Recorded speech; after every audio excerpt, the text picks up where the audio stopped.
So here are the different ways in which we can use the for loop. Okay, so we discussed it and we'll go through it again. So for example, this is the first variation of the for loop, and here you can see like the syntax that we are currently using is that I'm just specifying the initial value for the loop counter and the final value for the loop counter. Now, according to the syntax, there is room for a third argument as well. So we can specify the increment. So if the counter starts counting from 0 and it has to get to 10, so what should be the increment or step size that it should take in order to get to 10? If you do not specify any step size, the default step size is 1. Okay. So this loop, like, it will execute for 11 values of the loop counter C. So its initial value is 0, then it will be 1, 2, 3, 4, 5, 6, 7, 8, 9 and 10. Okay? So you can display these values of the loop counter. So let us make this change into this case. So we can display the value of the loop counter. C is our loop counter. So we can display the value of the loop counter. For each value of the loop counter, the code between these for and end for this will be repeated. Okay? So the loop counter is going to assume 11 different values, and for each value we will see a repetition of this code. So you'll see the value of the loop counter and then this text getting printed. Okay. Similarly, this is a second variation of the for loop, again a variation in syntax. So here we are specifying 3 values. Okay. The first is the initial value of the loop counter, which is the same as 0. The last one is, the final value of the loop counter, and between the initial and final value sits the increment size or the step size. The step size can be positive, negative, it can be any integer value. Similarly, the initial value and the final value, they can also be positive or negative, and we'll see like you can use different values. Okay, so here we have here the loop count. Let us display the loop counter in this case as well. So we want to see the values that the loop counter assumes during the execution of this loop. So initially the loop counter will be 0, then it will assume 2, 4, 6, 8, 10. When it becomes 12, then it would have exceeded this range. So then the loop will terminate. Okay. So again, there is another variation like this. Here we had the step size 2. You can try another step size. In this particular variation, we are trying a step size of 5. Okay. So see, we want to display the loop counter. So here the step size is 5. Again, there is no difference between, like, in principle, there is no difference between 2 and 5 and 1. These are just different values of the step size. And the point is to give you confidence, like you can specify any positive or negative integer value as a step size for your counter. In this variation, we are making things a little different. We are going with a negative initial value for the loop counter, a positive step size, and a positive final value for the loop counter. So in this case, C is going to start from -7, and then -10, and then it will -10 plus 7 -3, and after that it will go to -3 plus 7 plus 4, and then 4 plus 7 is 11. So that for that 11 value it will not be executed. It will be executed 3 times, I guess. So similarly here we start with a positive value, we go with a negative step size, and our final value is a negative value, smaller than the initial value. Okay.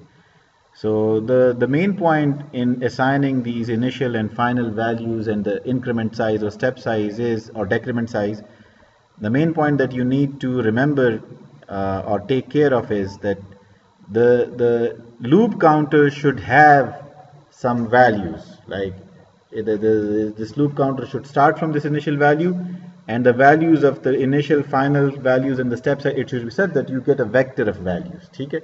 Starting from the initial value to the final values, and for each value the loop counter is going to execute at least once. Okay? So we made these changes into it, and let us see how this code behaves. So let us run it. And here you can see now we'll have plenty of output on the screen. So this is the first variation, the one with the default step size. And here you can see the loop counter starts with the initial value 0 and it will go on until it achieves the final value of 10. Okay? This is the second variation of the for loop. It starts here. Okay? So we can display some output here. We can display something so that we know that these are different variations of the for loop. So let us display some characters. Okay. So this would basically differentiate between the different flavors of for loop that we are using.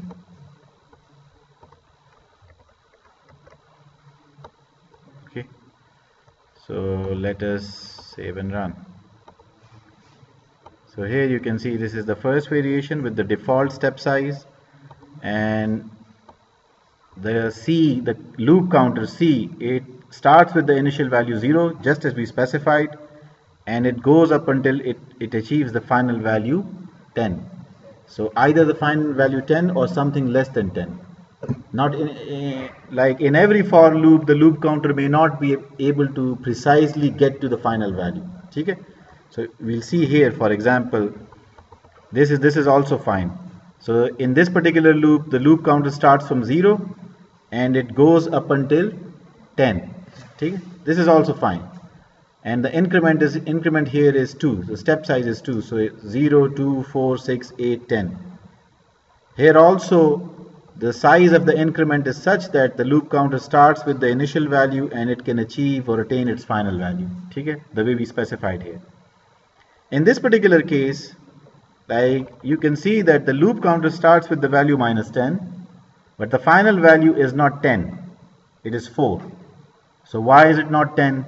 It's not 10 because if you add 7 with 4, the step size with 4, it will become 11 and would exceed the final value. So you will not be allowed to exceed the final value. The most that you can get to is the final value. Similarly, in this particular case as well, we did not attain the final value of minus 8. We stopped at minus 6. Why? Because minus 6 minus 4 is minus 10. So it exceeds minus 8. Okay? Not exceeds, it is less than, minus 10 is less than minus 8. So the rule is that the final value for the loop counter, you would either achieve that value or you would stop at something less than that value. If the increment size takes you beyond this value, then you would stop at something less than this value. So these are the different ways in which you can use the for loop. Okay? Now we talked about different problems for which you can use the for loop. Like you can use the for loop to solve those problems. Now I guess we talked about to find out whether a number is a prime number or not, or find the first 100 prime numbers. In this particular case, we may require to use nested for loops. Okay? One for loop to find out whether a number is prime number or not, and the other for loop to print the first 100 prime numbers. So let me mark this particular task. Let me mark it with this thing. Similarly, if you are going to find prime numbers in a given range, you might require to use a nested for loop. What is a nested for loop? So within one for loop, you have another for loop. Okay. So let us create another source file. Here we'll demonstrate what is a nested for loop. Okay. So this is basically lab1 nested for loop. Okay. So what is a nested for loop? Nested for loop means you enclose one for loop in another for loop. For example, we have this for loop. Let us call this the loop counter for this loop as outer. Okay. So outer is our outer loop counter. Okay. And outer will start with the initial value 1. Let us keep things simple here. The step size is 1. The final value is 5. So this is our outer loop. Whenever the outer loop is executed, we want to display, we want to print something कि outer loop is executing. ठीक है? Within this outer loop, you can nest another loop. Why would you need to do that? We will learn about it when we want to solve a particular problem. Okay? So one problem that you can solve or you can use to know why do we need nested loops. If you want answer to that question, this is the problem that you can use to solve. Okay? That you can use to get an answer to that. Yes.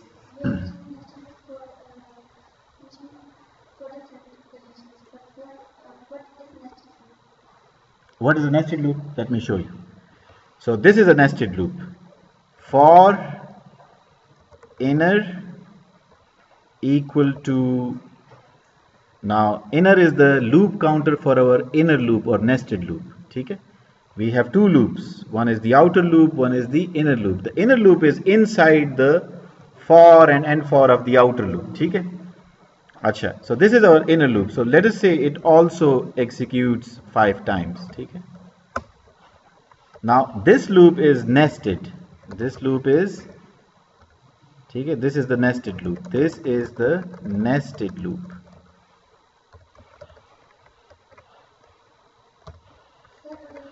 This loop is the nested loop. It is inside this loop.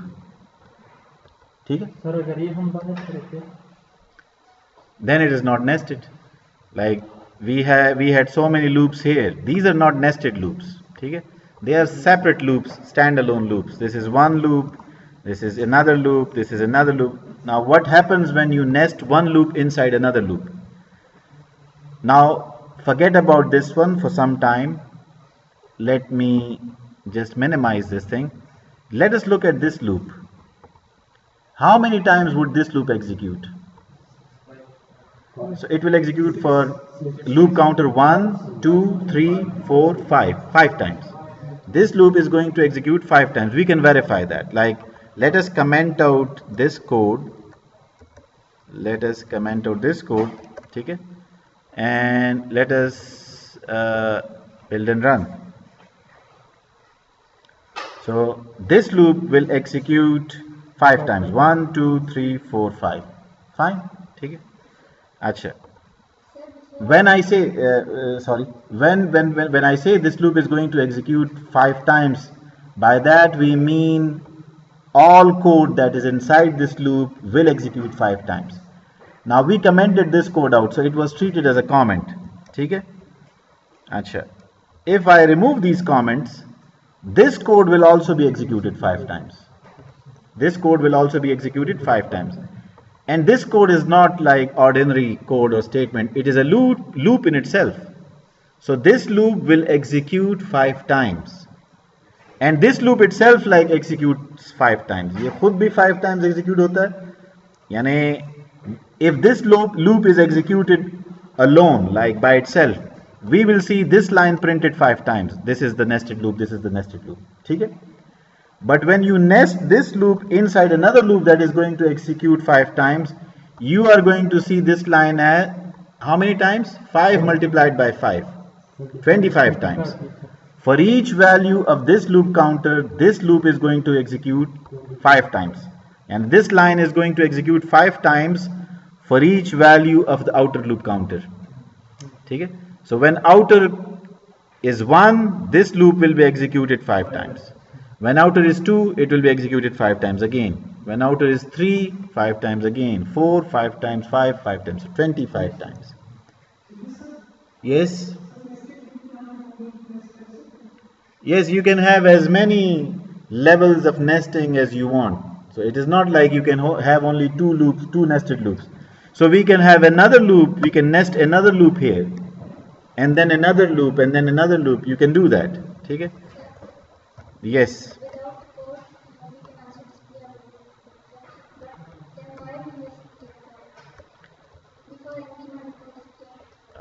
Just a second.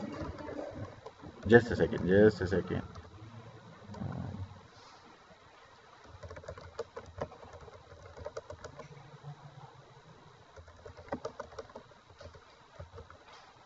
Okay, so what is your question? Sorry.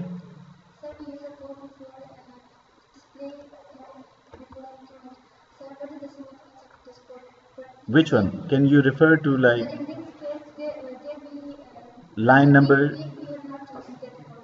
But if we can display our loop without that code, but then why we use that code? If we can do our code without that code, what's the significance of using that code? Which code? You're talking about the loop or something else? Display Display. or implement SADA of that code. This is default implement. Yes, yes. So you want to talk about this like आपने video बताया है which one? This comment this one. So like I comment code if I don't want it to execute. When I comment it, so now this will be treated as a comment. The Octave interpreter will ignore this code. It will only execute this line. Okay?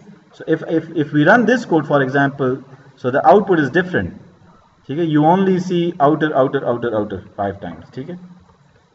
We did not execute that one either. Okay? Let me first clear the command window. So this is the code when the inner nested loop is commented. Now let us uncomment that nested loop. Okay. So when we remove the comments and execute this code, so now the output will be different. Why? Because within this outer loop there is a nested loop. So first you will see outer, and then you will see 5 times this is the nested loop, this is the nested loop, this is the nested loop. Then another outer, then 5 times this is the nested loop, this is the... See, like execution is always serial. So you start from this line, the command window is cleared.